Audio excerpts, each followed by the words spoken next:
911, what is your emergency? Units respond code 3 to a 1050 on the highway. Vehicles are blocking multiple We're en route lanes to the of travel. hospital. Patient is currently having We've got a cardiac 4-alarm arrest and has fire been here. intubated. Send additional Protesters are trucks. outside of City Hall and they are not complying with our Out orders on 1. to Hold the disperse. air. In a rapidly changing world for first responders where it seems that every day the rules and norms are changing, there is one voice you can count on to give you the latest in emergency news. That is Lifeline.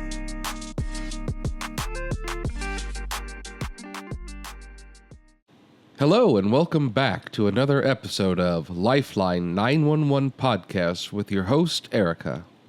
Hello. I am your co-host, Gary, and today we are going to be discussing the duty that 911 telecommunicators have to the public. And when I say the duty to the public, I mean the actual legal responsibilities, things that are also known as like tort laws. So in 911 services, as first responders, we have a responsibility to help keep the public safe, to do our duty to the best of our abilities. However, if that is not done, or if a first responder is sleeping on the job or just willfully refusing the job, that can create a lot of issues, right, Erica? It absolutely can. We're this quick disclaimer, we are absolutely not attorneys, but we do know a little something about the responsibility and the duty that we have to the public when we answer the phone. I think that's one of the better ways to put it. Wouldn't you agree? Oh, yes, absolutely. Yeah. And until we do that, the duty isn't necessarily there. But once we do pick up the phone, we assume that duty. And with that duty comes the responsibility to carry it out, right? In a reasonable and responsible way. And so when we don't take that duty or that responsibility seriously, it can be very dangerous, not just for the person, the citizen that needs our help, but also for the operator or the dispatcher in this, whichever case, whichever discipline it is. There are 4 parts to tort laws. There's basically a duty, meaning there is a responsibility that the entity has to another entity to do something. Then there's the breach of the duty, where that responsibility is violated. Mm-hmm. Then causation, so something that like the 911 operator did caused something, or didn't do, caused something to happen. Yep. And finally, damages, something like some pain, some suffering, loss of money, loss of limb, life, whatever. Yeah. So those 4 elements are required in order to basically violate the law. Because I just was looking this up as we were talking. I think it was yesterday. Just getting ready for this and doing just a little light research. And the negligence claim is, it has that duty of care, the breach of that duty, the causation, which I think in the attorney's world they call it but for cause, which for you and I just means what happened or didn't happen to create the circumstance that now we owe you damages for your pain and suffering, loss of limb, life, those things, right? But yeah, who makes that determination, right? And in reading and doing a little research, it ends up being the courts that decide that, or maybe even if not a judge, a jury. Right after they hear all of the elements of the case and to decide whether or not you acted as a reasonably prudent person would in the same circumstances. And what I find interesting about that is the court or the jury or the judge, they don't have the same expertise and skill sets that we have. They're not required to have that. But yet they would be making this determination one way or the other. Yeah, I mean, I think that a lot of times judges and juries, they are put in positions of having to make determinations in things that they're not maybe experts or well versed in, and that's just kind of how the legal system in the United States operates in a lot of ways. So you sometimes get we'll say funny results. Yes. But the but yeah, so if you decide to join or are currently a part of the 911 profession, it is important to remember that uh you've got to try your best to get help to the people that are calling 911, because when someone calls 911, they're requesting help for either like a police issue, a fire issue, a medical issue, maybe all three of them, maybe a mental health issue even. Hmm. And so you've got a duty to help them out and try your best to send them the help that they need. Yeah. So I think probably anybody that would are listening, but I would if it were me. I mean, okay, so why, Erica, Gary, why are we talking about this? What has brought this on? Because it is it's kind of deep, right? It's not as upbeat or as free flowing a conversation as we would typically have. And obviously we're no names or anything like that, but I think when you come into this profession, you hear liability, but I don't know about you, but I did not understand the weight of my responsibility to act. And I know we have Hmm.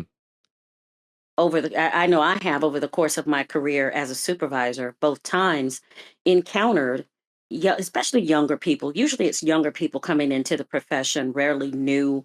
They don't they don't quite understand the gravity of their role. And so they will, I don't know if willfully not send help is really what I'm trying to say, but they, in their ignorance of just how important their job is, they won't put their very best foot forward. Like, like maybe, let's just say someone calls and says, I saw what appeared to be a robbery in progress. And because they couldn't give the best descriptions or they didn't sound as rattled as maybe the operator thought they should, they considered it a hoax and didn't send anyone or any help. Yeah, and that right there is definitely not not something that is protected or keeps you protected as an operator. Hmm. But and yeah, it's very frustrating when you know you see or you hear calls of people from citizens asking for help, and then they're basically just disregarded by the 911 operator or the dispatcher, Yeah. and a call is maybe never entered, Hmm. or it's entered as maybe something that's a much lower priority than it needs to be. Sure.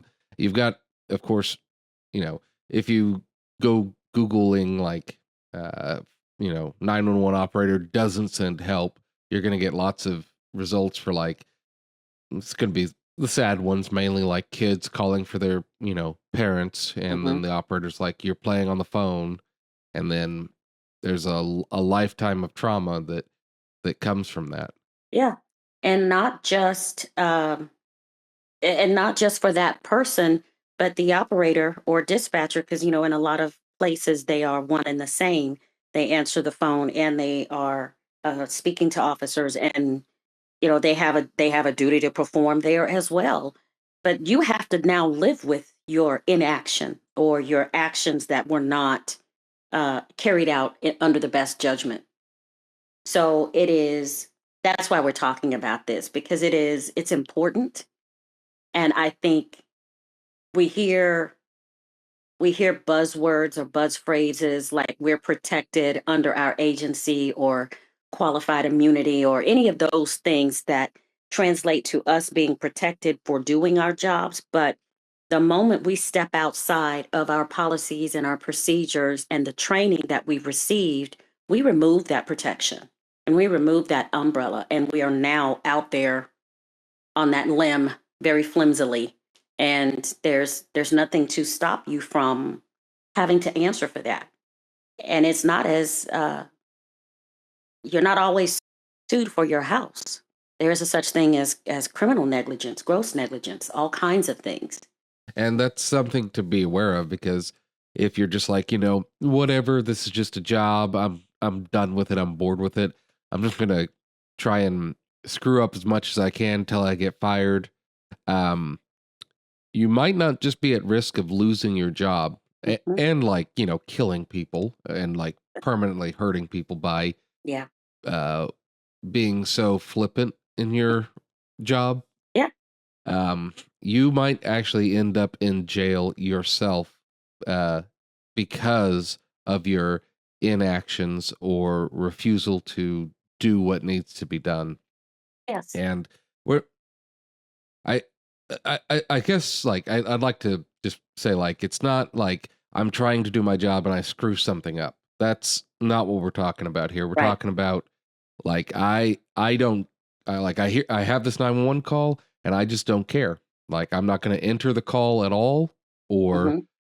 I'm not even going to like you know talk to this person or treat it like a real call. I'm just going to belittle them and then hang up on them basically. Yeah. Like it's an intentional, and like I know that a lot of people that are maybe hearing this are like, well, this would never happen, but it does. Like it does happen. And And if it you're has happened. getting to that point, mm-hmm, And you can end up there probably without even realizing it. Because, not too long ago we did a episode on complacency. And complacency has a place in this conversation simply because a lot of times you don't even realize that you've come to the place where you are not caring as much, or you are taking for granted that this may not be real, because at this point you've done it many, many times, right? You've hung up. We've got the operator that was in a city here in Texas where she actually served time because, and this happened, she had thousands and thousands and thousands of calls that she hung up on, and her reason was, I just didn't feel like it. Wow. yeah, yeah, and that's not a good enough reason.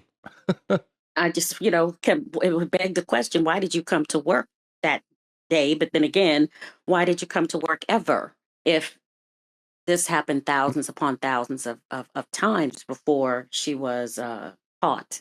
And it was a Hmm. supervisor's diligence that brought it to light. And like, I agree with you. Most of us are sitting back, thinking horrified. I would never. Sure, most of us wouldn't.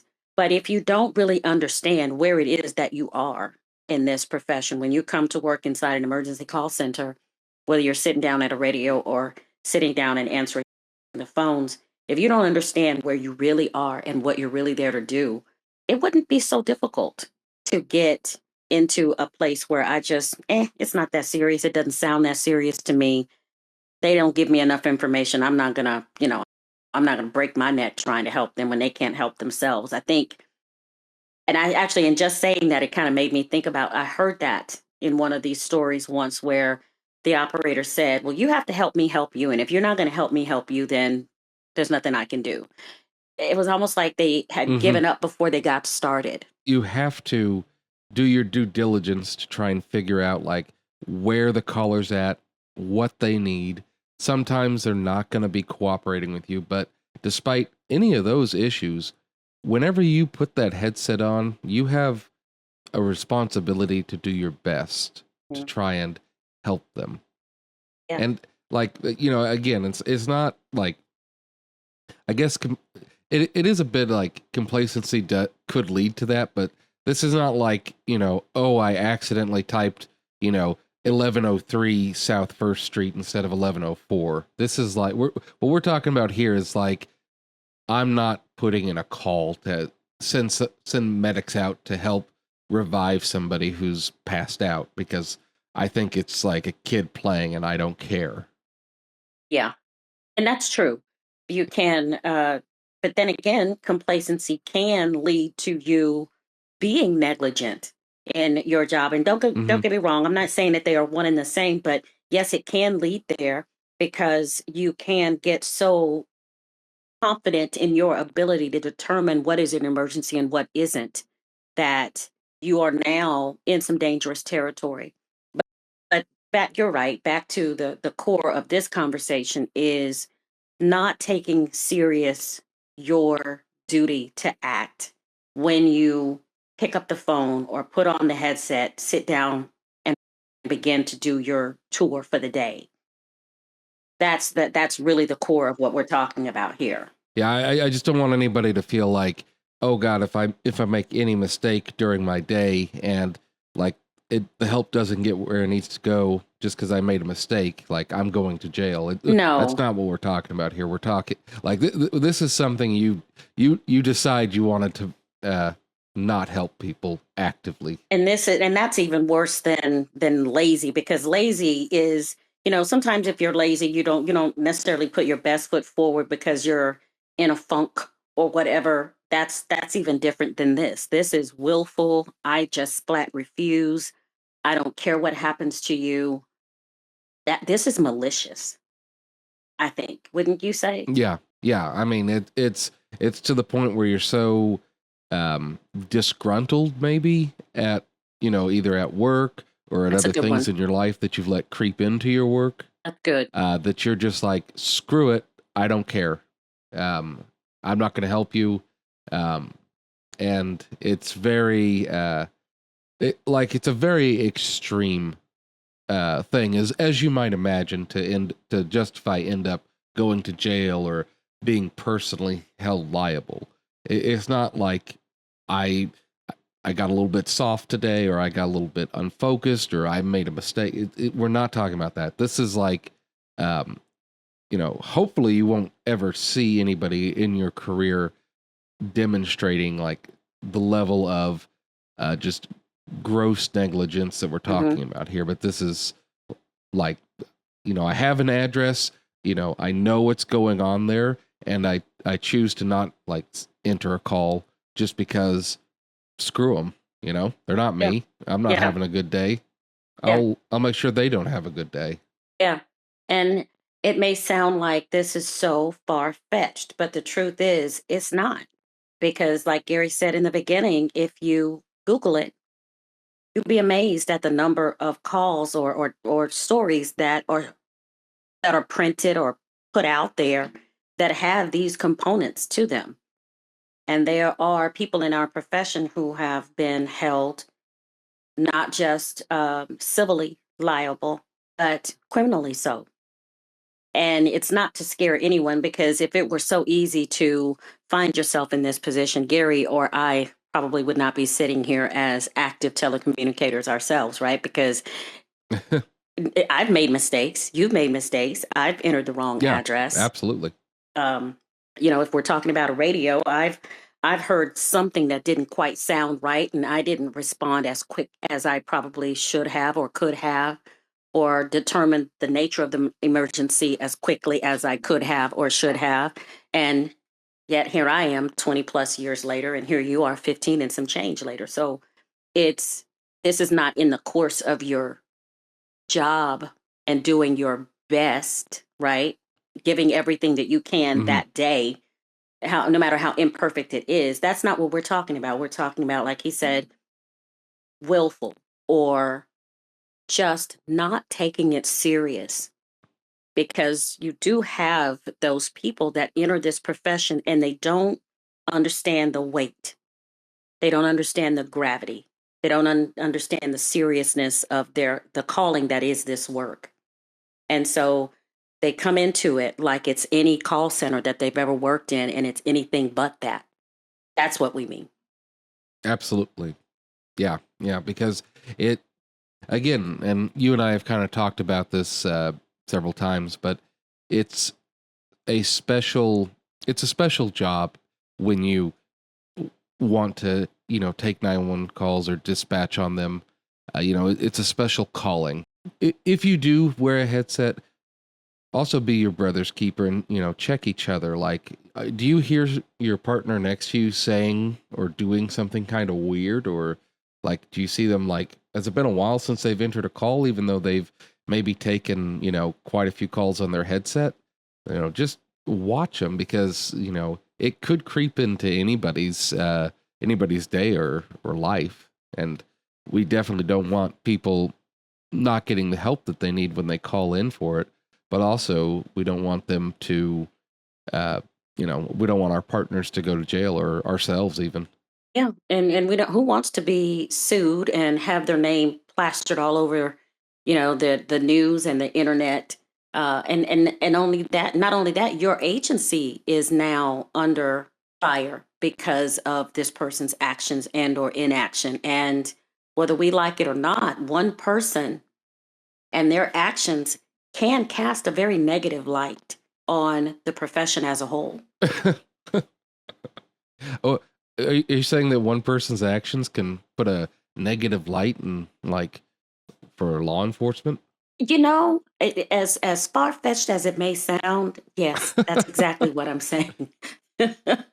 Because I It's have been, amazing. I know, but I have talked to people in my career over the years that they'll say, "Hey, did you hear about that story?" Not a lot of people follow this stuff, but there are people from time to time that will say, I saw this thing or I heard this. Is that is that what happened? Do you know anything about that? Can you explain why that happened? I actually had Hmm. another agency that I worked at in Colorado where they went through something and it was very much a situation where the I think the operator told someone to go back into the line of fire in a shooting situation, right? And Ooh. it was bad. It was really, really bad.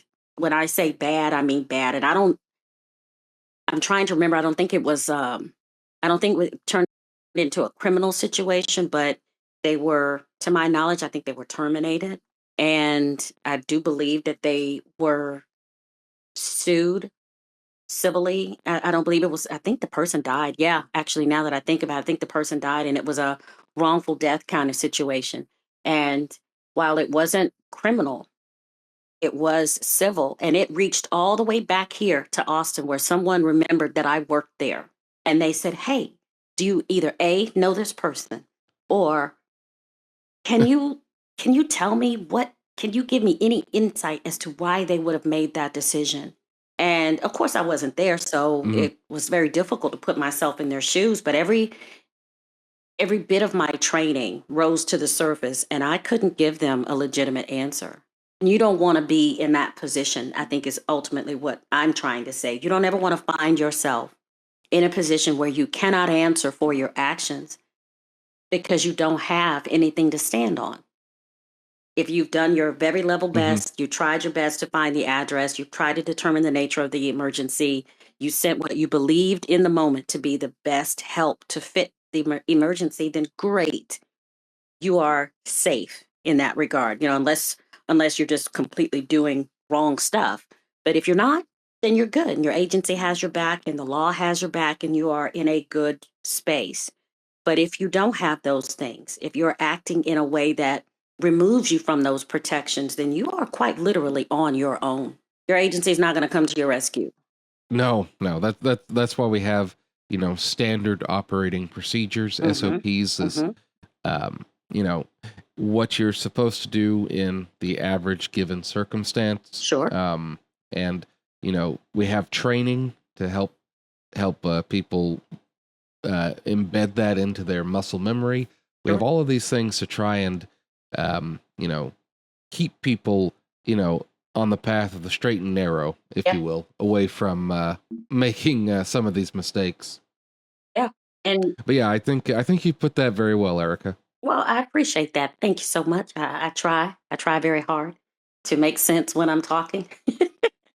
And sometimes when you're speaking off the cuff like this, because this is not scripted, right? We pick a topic Hmm. or a topic comes up, and before we know it, we message each other and we say, "Hey, we probably should talk about this." Either something that we saw or something that might even be happening in our own center, and we decide that somebody else might need to hear about it. It wasn't easy to put that well thought out um, string of sentences together.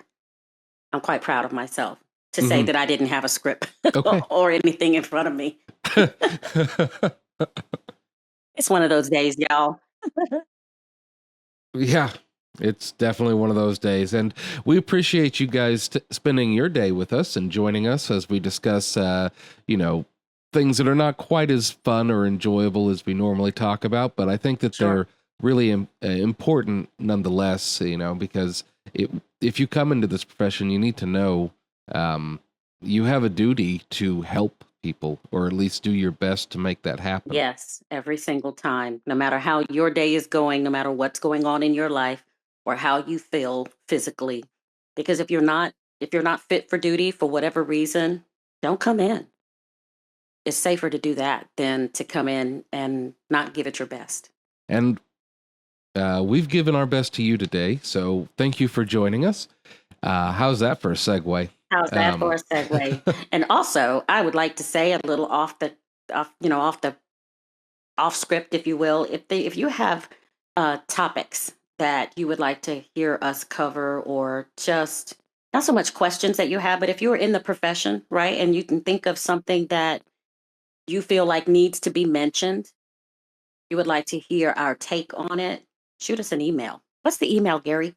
That email would be lifeline911podcast@gmail.com. You say that so well.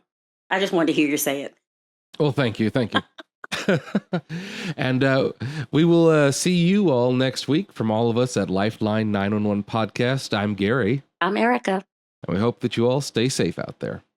Thank you for watching our production of Lifeline 911 Podcast.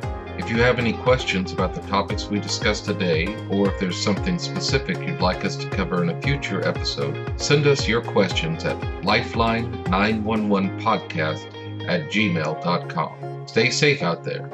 Until next time, this is Lifeline 911 signing off.